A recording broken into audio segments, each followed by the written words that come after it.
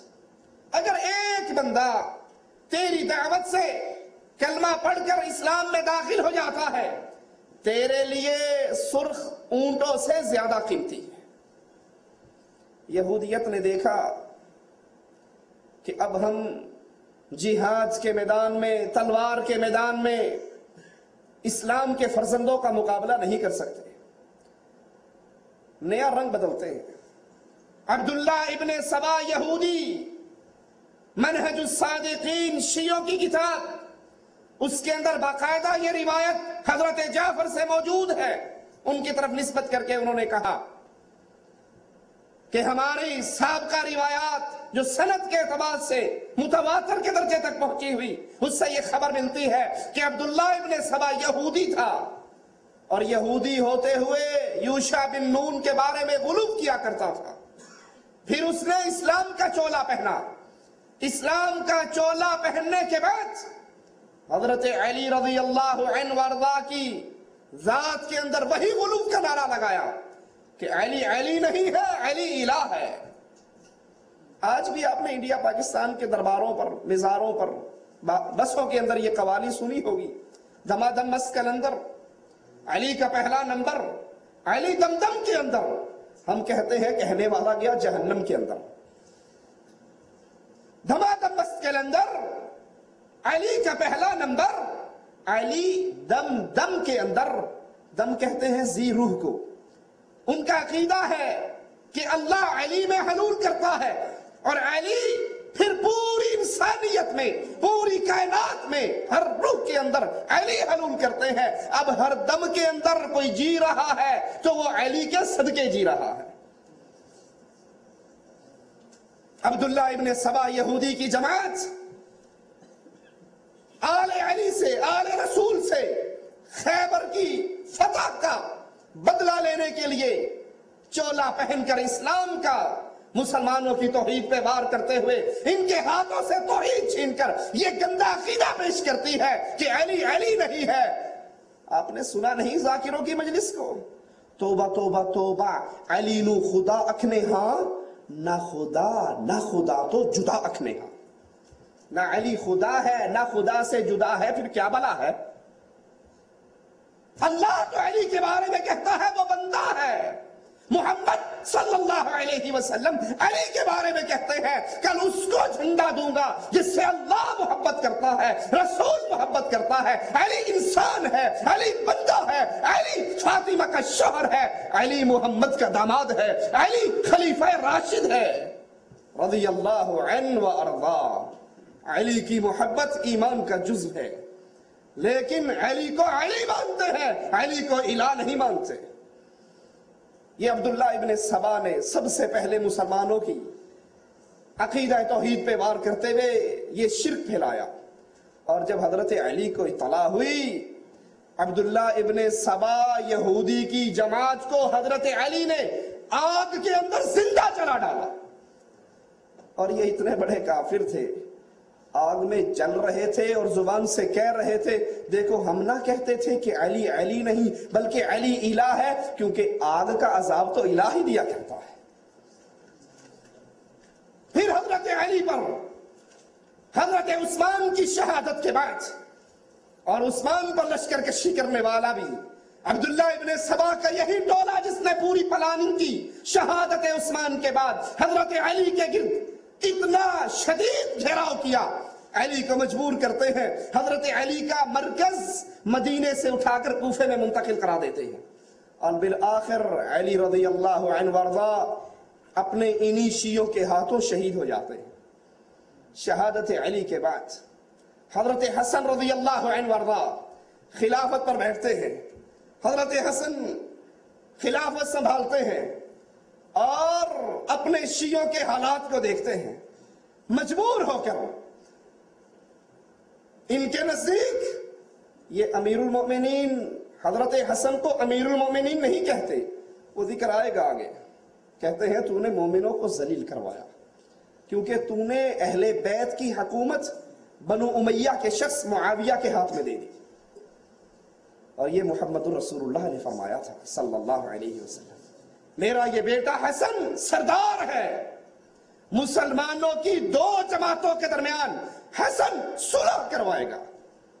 حضرت حسن رضی اللہ عنہ وارضا، یاد رکھنا اپنے امام، اپنے آقا، اپنے قائد، اپنے نبی کی بات کو، کن کی دو جماعتیں؟ مسلمانوں کی دو جماعتیں۔ حضرت حسن امیر معاویہ رضی اللہ عنہ وارضا سے صلح کرتے ہیں، کوفے کی جامع مسجد میں بلاتے ہیں، منبر علی کو منگواتے ہیں، حضرت معاویہ کو علی کے منبر پہ بٹھاتے ہیں، خود قدموں میں بیٹھتے ہیں، معاویہ سے کہتے ہیں ہاتھ کو آگے کرو، اپنے ہاتھ کو معاویہ کے ہاتھ پہ رکھتے ہیں اور کہتے ہیں میں تجھے امیر المومنین مانتا ہوں، میں تیرے ہاتھ پہ بیعت کرتا ہوں، میں تجھے خلیفۃ المسلمین مانتا ہوں۔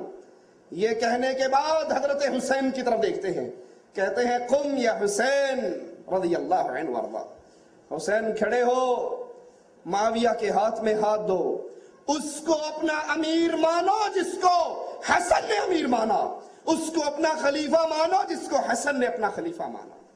حضرت حسین رضی اللہ عنہ وارضا حضرت معاویہ کے ہاتھ پہ بیعت کرتے ہیں، حضرت حسن کی فوجوں کا کمانڈر ان چیف اس کو کہتے ہیں تو بھی کھڑا ہو اور امیر معاویہ کے ہاتھ پہ بیعت کر۔ اب آئیے ساتھ ساتھ آپ کے سامنے شیعہ کے عقائد ٹیلی کرتا جاؤں۔ ان کا عقیدہ ہے جس کو نعمت اللہ الجزائری بھی لکھتا ہے، ملا باقر مجلسی بھی لکھتا ہے، کہ امام وہاں سے پانی پیتا ہے جہاں سے نبی پیتا ہے، امام ما کان وما یکون کا عالم ہوتا ہے، امام معصوم ہوتا ہے، امام سے غلطی کا تصور نہیں ہوتا، امام بھی، نبی بھی معصوم ہے، امام بھی معصوم ہے، اور جب امام پر کوئی ضرورت آتی ہے جیسے نبی پر وحی اترتی تھی ایسے ہمارے امام پر بھی وحی اترتی ہے۔ اس عقیدے کو سامنے رکھنا، اور ذرا حضرت حسن کے خلافت سے دستبردار ہو کر ہاتھ معاویہ کے ہاتھ میں دینے کے واقعے کو سامنے رکھ کر ذرا مقابلہ تو کرنا۔ آج کی شیعت حضرت امیر معاویہ پر کفر کا فتویٰ لگاتی ہے، وہ دوں گا آپ کو حوالہ، ان کی کتابوں سے دوں گا، اس کو جہنمی کا لقب دیتی ہے،